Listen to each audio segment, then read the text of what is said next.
What's going on? Today we're going to talk about while loops in Python. So to start off, we are going to use the while keyword, and then we're going to follow it by a condition.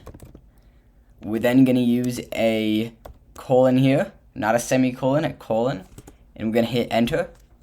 And make sure you have an indentation here, so you can see we have a nice indentation. So now what we're going to do is we're going to pass in a statement.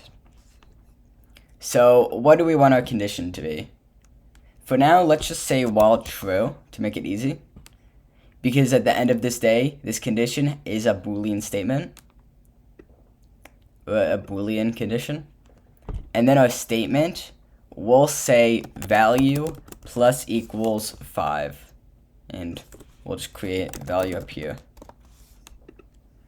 So now we'll use that as a sentinel value. So if value is greater than 50,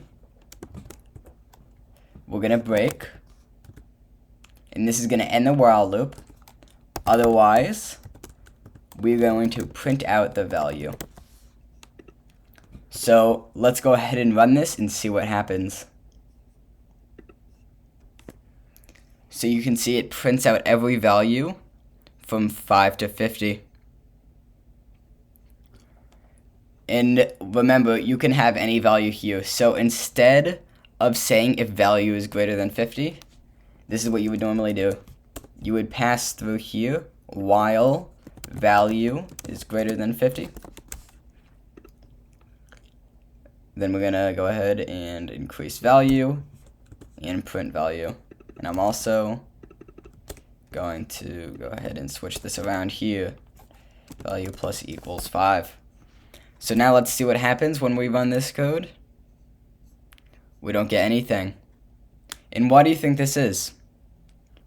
Well, if you caught it early, nice job, because it's actually while value is less than 50. Now why is this?